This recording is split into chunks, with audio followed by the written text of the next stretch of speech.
Okay guys, isang mapagpalang umaga, tanghali, gabi po sa inyo lahat. Sana po ang lahat ay nasa mabuting kalagayan at ligtas po sa anumang kapahamakan. Sana po kayo dako ng mundo naroon.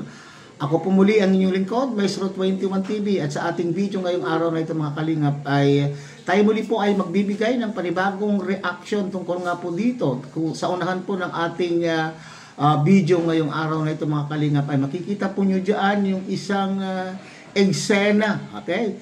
Ang yung sweetness po ng NC, okay? At ito po ay nakuhanan sa practice po nila kagabi o practice po nila sa paghahanda po ng kanila pong performance para sa 18th birthday nga po ni Beyonce. At ito nga po yung entrance, okay? Parang ang alam ko ito ay yung entrance po nila, pre-practice po nila mga kalingap, at medyo malayo po yung camera, okay? Ang nakakuha po, ang naka-spot po dito mga kalingap ay itong si Marzano TV, at hindi po alam ng dalawa o hindi po alam po ng ng grupong ito na nagpa-practice na sila po ay nakuhanan, at talaga naman pong sweet po ang LC natin, okay? So yan po yung ating paksa ngayong araw na ito mga kalingap. Pero bago po yan, tayo muna po ay magbibigay po guys sa ama at founder po ng Kalingap, Kuya Bal Santos Matubang. At tangkilikin po natin at the vlog, Kalingap Rob. At kung bagong silip lang po kayo, bagong dating lang po kayo sa ating munting channel, sana po ay inyo rin pong suportahan sa pamamagitan po ng pagbibigay nyo po ng like, share, and subscribe. At tuloy pindutin na rin po ang notification bell. At nang sa ganon, tayo pa rin po ay magkita-kita at magsama-sama sa susunod pa pong mga reaction videos na ating gagawin. Likewise, megalog shout out sa ating mga kasamahan po dyan sa Karepa, Kalingap Reactor Partners, sa pamumuno po yan ng ating presidente, Javier De Leon, aka Birador. At siyempre, tangkilikin din po natin mga kalingap, ang ating mga kalingap partners, kalingap charity vloggers, lalo na po itong nariyan po sa iba't ibang kalingap landing pad na mayroon po tayo sa ating bansa. Okay? So, bago po tayo magpatuloy mga kalingap, ay panuurin po nga natin itong maikling video clip nga po na ating pong nakuha po sa post ni Marzano TV. Tunghayan po natin mga kalingap.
So yan mga kalingap. So bagamat marami na pong nakakapuna, marami na pong nakakakita, mga nagbi-BTS, kung ano po yung mga nakikita po nilang sweetness nitong dalawa, maski ito ay walang vlog.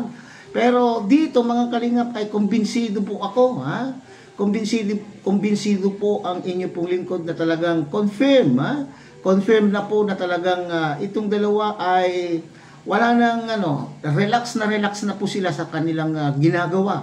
At sila na po ay naglalambingan na po, ha?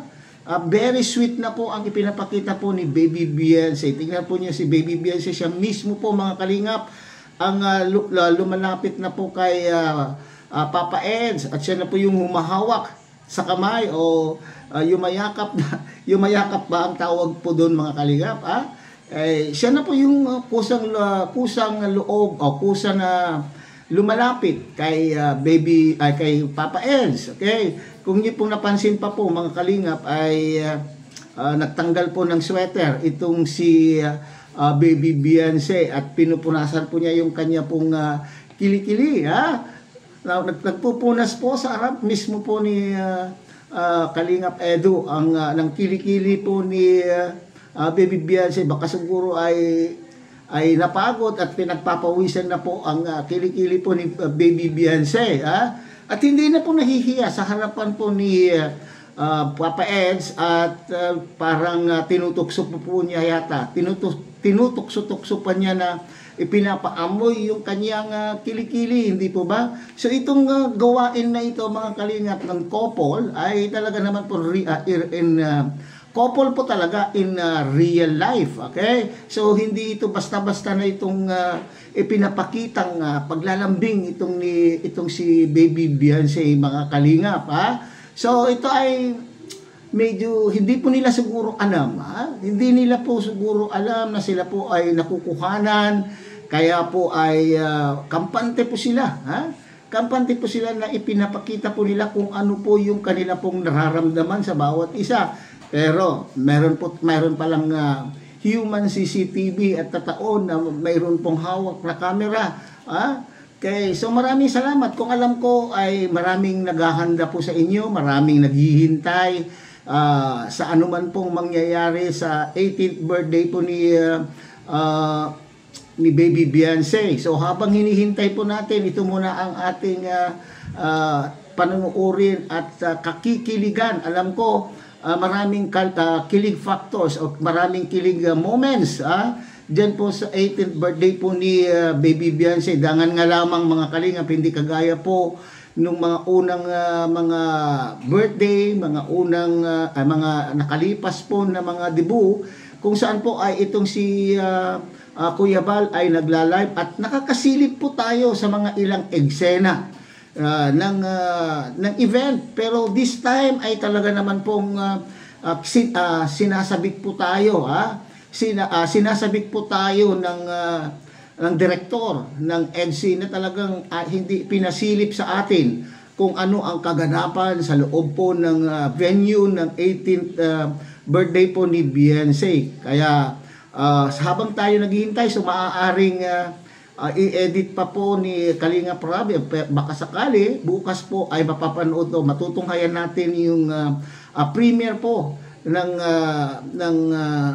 premiere ng 18th birthday po ni Baby Beyonce. So alam ko marami na naman po yan kikiligin, pero sabi ko nga dito muna tayo, this is an advance kilig. Advance kilig po natin sa ating Baby Beyonce at ni Papa Eds, na hindi natin inaakala na mayroon palang mga ganitong mga nagaganap kapag itong dalawa ay magkasama even without a vlog. Okay? So ito po yata yung sinasabi po ni Kalinga Prab na bonus.